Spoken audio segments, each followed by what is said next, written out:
La conférence qui a eu lieu le 17 juin 2026 à l'Académie internationale de lutte contre le terrorisme se trouvant en territoire ivoirien nous interpelle en tant que pays de l'AES.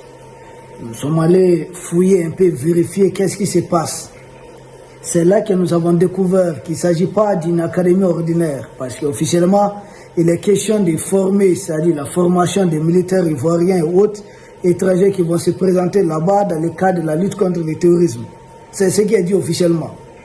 Mais on découvre à travers cette conférence qu'en réalité, il s'agit d'un centre d'espionnage à grande échelle. Ah oui, d'espionnage à grande échelle. Pourquoi nous disons cela? Parce que lors de la conférence, 3 études ont été présentées. Et les 3 études, en réalité, les questions des renseignements et autres. Et qui est-ce qu'ils sont en train de mettre dans le cadre des renseignements? Ce sont les Ivoiriens et d'autres Africains qui sont en train de recruter à ce niveau. Donc ils sont en train de collecter, revoir notre capacité de réaction, voir nos moyens de lutter contre le terrorisme. Donc ils sont en train encore d'infiltrer profondément l'Afrique. Quand je parle du territoire ivoirien, il s'agit de l'Afrique. Parce que c'est le problème du terrorisme. Quand Al-Qaïda, ils ont armé Al-Qaïda au niveau de ça, de la Libye, nous avons laissé faire. Nous avons fermé les yeux dessus. Mais ensuite, nous sommes juste limités à parler. Mais c'est venu au Mali, puis au Burkina, au Niger. Maintenant, ça s'étend au niveau du golfe de Guinée, au Bénin, au Togo. Mais jusqu'où ça va progresser? Et si on a une académie, pour nous, c'est une académie militaire. Chaque pays doit avoir sa souveraineté militaire. Mais dès que ça déborde contre les autres pays, contre les voisins, là, ça pose problème. Il y a problème véritablement. D'ailleurs, qu'est-ce que la jeune française peut apporter à un pays africain? Créer une académie militaire de lutter contre le terrorisme. Comment quelqu'un qui fabrique? C'est comme quand vous demandez aux moustiques de fabriquer ce qu'on appelle des insecticides. C'est pas aux insectes de fabriquer les insecticides. Ça ne fonctionne pas.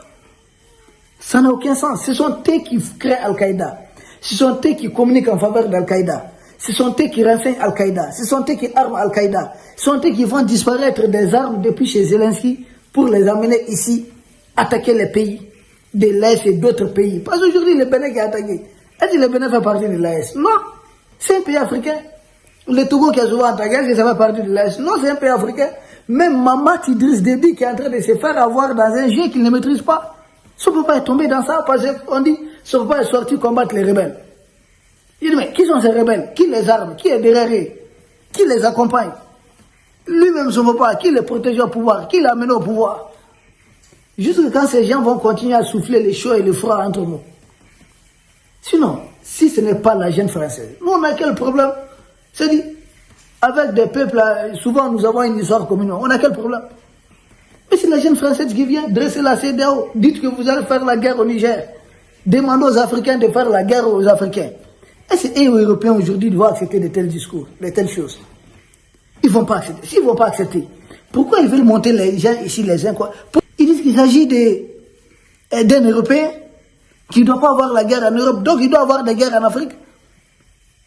Et tous les partenaires qui viennent aider maintenant sincèrement les Africains pour finir avec des guerres en Afrique, il faut les traiter de mercenaires, c'est ce qu'ils sont en train de faire. Il faut les traiter de tous les mauvais noms d'oiseaux. C'est pourquoi je dis, cette conférence du 17 juin, qui a eu lieu à Abidjan, nous, ça nous interpelle. Ça nous interpelle pour plusieurs raisons. Nous sommes les premiers conseils, nous sommes en première ligne.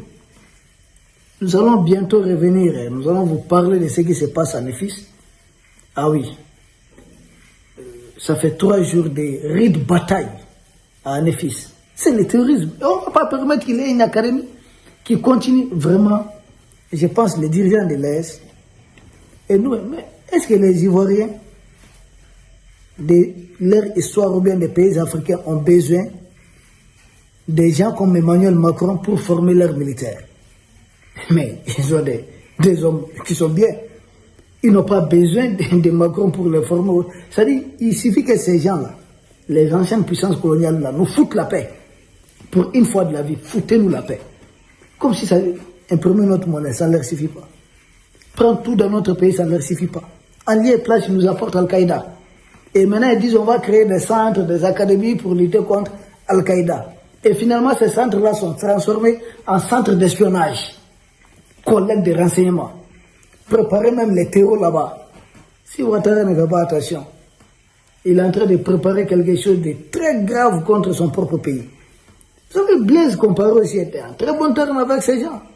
Mais ça finit comment? Il faut que nous, Africains, on apprenne de nous. C'est-à-dire, il faut qu'on... Mais Blaise même, il est conseiller de Ouattara. Il faut qu'on essaie d'apprendre notre histoire récente. Qui dit l'histoire récente du terrorisme? Partout où ces gens viennent, même les terroristes, là, quand ils arrivent dans certains villages, vous savez ce qu'ils font? Ils rassurent d'abord les villageois. Là où il n'y a pas l'armée, s'ils arrivent là. Non, non, nous on n'a rien à voir avec vous, on ne touche pas aux populations civiles. Ça c'est au tout début. Mais au bout de quelques mois, dès qu'ils sont bien implantés, ils commencent à dire aux villageois, bon écoutez, ne partez pas cultiver de ce côté, là-bas c'est notre cache, c'est notre refuge, ne partez pas de ce côté. Ensuite, qu'est-ce qu'ils disent? Attention, il ne faut pas que quelqu'un essaie d'appeler ou bien comme ça. Ils commencent à harceler les gens. Et plus tard, ils commencent à dire, maintenant bon, donnez-nous un peu, si vous avez 10 têtes ou bien 20 têtes, donnez-nous ça. Ils commencent à prendre votre troupeau, les bétails. Ils commencent à faire de la raquette. Si vous êtes cultivateur, ils commencent à vous prendre les sacs du riz, les sacs du mil. Ils commencent la raquette. Et finalement, ils vont même raqueter les femmes de certains. C'est là que les gens commencent à appeler maintenant, ah, ils sont en train de nous déranger ici, ils nous emmerdent ici. Nous avons tout le temps dit, ces gens-là, personne ne peut cohabiter avec eux. Et finalement, ils ont dit à certains, bon, vous n'allez pas voyager. L'armée est venue les écraser. C'est là que les gens ont compris, c'est notre armée qui nous protège, notre armée ne nous terrorise pas. Ce sont ces terreurs-là qui terrorisent les populations. Et l'armée vient aider les populations, vient sauver les populations. L'armée est dans ce rôle. Ces terroristes-là, il s'agit de l'armée conventionnelle de certaines puissances. Armée non conventionnelle de certaines puissances, excusez-moi. Donc, quand ils viennent, ils n'ont pas de... Ils ne répondent au drapeau d'aucun pays, pas d'hymne national d'aucun pays. Ils s'inventent des trucs, non, ils sont dans une guerre religieuse ou autre, mais en réalité, ce sont des envoyés. C'est des missionnaires, ils sont en mission. Donc cette académie de chez M. Alassane Draman Ouattara nous interpelle. De grâce, Gazouani joue au même jeu.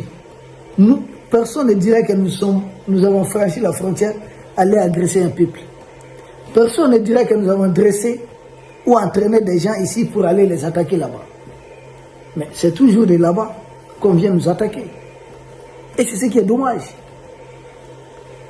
Une fois, quelqu'un m'a dit, oui, mais c'est vous, Burkinabé autres, qui avez tout fait pour que Ouattara vienne au pouvoir, c'est vous qui les avez changés. Non, non, c'est Blaise Compaoré. Et Blaise Compaoré, vous savez comment il est arrivé au pouvoir? C'est le premier président ivoirien qui l'a mis au pouvoir. Il s'appelle Félix Houphouët-Boigny. C'est Félix Houphouët-Boigny qui a mis Blaise Compaoré au pouvoir. En faisant quoi? En contribuant au meurtre de Thomas Sankara. Et c'est ces mercenaires de Félix Houphouët-Boigny au service de Jacques Foccart qui a entraîné des hommes favorablement dans le cadre de sa mission pour les envoyer. C'est comme ça, nous, nos présidents Modibo, qui les ont fait enlever? Tiens, il est temps que nous autres Africains, qu'on regarde beaucoup, qu'on travaille avec notre histoire, surtout notre histoire récente. Ceux qui fabriquent les terreaux ne pourront jamais former les gens à combattre les terreaux. Peuple d'Afrique, à très bientôt. On arrive avec un fils. Merci.